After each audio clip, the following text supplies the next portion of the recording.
নমস্কার বন্ধুরা, নিতামণি কিচেনে সবাইকে স্বাগত। তো বন্ধুরা, আজকে বানাবো আমি পটল একটা রেসিপি।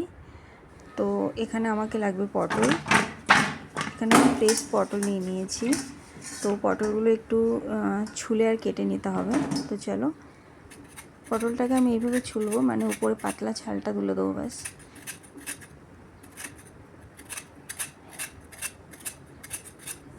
এরপরে পটলের যে দুদিকে মাথা বা শক্ত যে অংশটা, ওটা কেটে বাদ দিয়ে আর একটু হালকা করে চিড়ে নেব।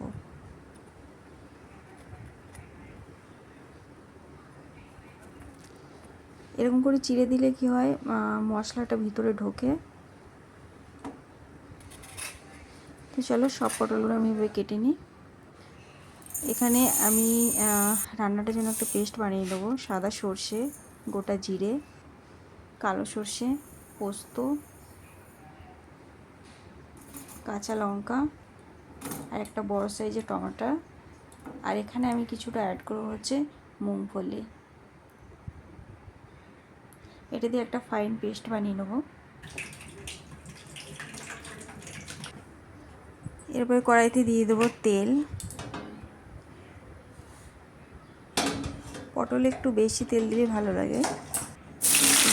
পটল ভাজার জন্য আমি তেলটা দিয়েছি। তো পটলগুলো এখানে ভালো করে ভেজে নেবো, একটু টাইম নিয়ে ভাজতে হবে। পটল ভাজার উপরে পটলের রেসিপিটা ডিপেন্ড করে। পটলটা যত ভালো ভাজা হবে তত কিন্তু এটা খেতে ভালো লাগবে।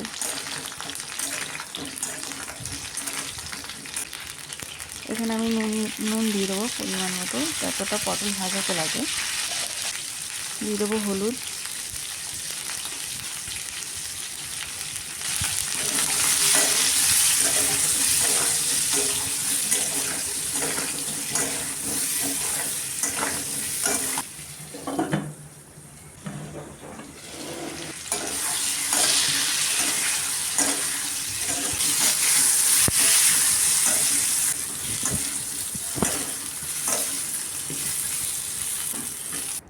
তো আমার পটলগুলো ভাজা হয়ে গেছে।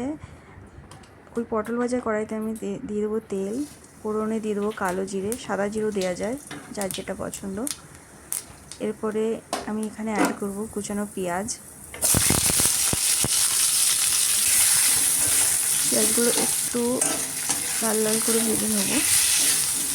আর এখানে আমি অ্যাড করব নুন কিন্তু আমি আর দেবো না। তরকারিটায় যতটা নুনের দরকার আমি ততটা দিয়ে দিয়েছি। দিয়ে দেবো হলুদ। আর আমি এখানে অ্যাড করব হচ্ছে একটু লঙ্কার গুঁড়ো। এটা কালারের জন্য অ্যাড করছি, আর এটা না করলেও চলে, যেহেতু আমার কাঁচা লঙ্কা দেওয়া আছে। তারপরে এখানে যে মশলাটা আমি পেস্ট করে রেখেছিলাম সেটা দিয়ে দেবো জল। মশলাটাকে একটু কষিয়ে নেবো, যেহেতু সর্ষে দেওয়া আছে বেশি কষানো যাবে না। তারপর দিয়ে দেবো পরিমাণ মতো জল দিয়ে গ্রেভিটাকে ভালো করে একটু ফুটিয়ে নেব। গ্রেভিটা আমার ফুটে উঠেছে। এখানে আমি অ্যাড করব ভেজে রাখা পটলগুলো।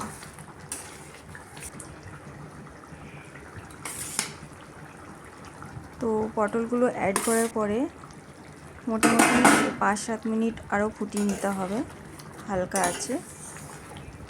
তো এরকম রেসিপি কে বানিয়েছো আমি জানি না।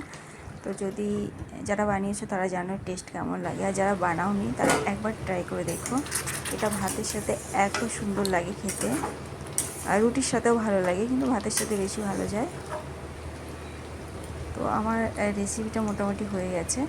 আমি এখানে সবথেকে শেষে একটু দিয়েছি চিনিটা দিয়েছি ব্যালেন্সের জন্য। যারা পছন্দ করে না তারা নাও দিতে পারো।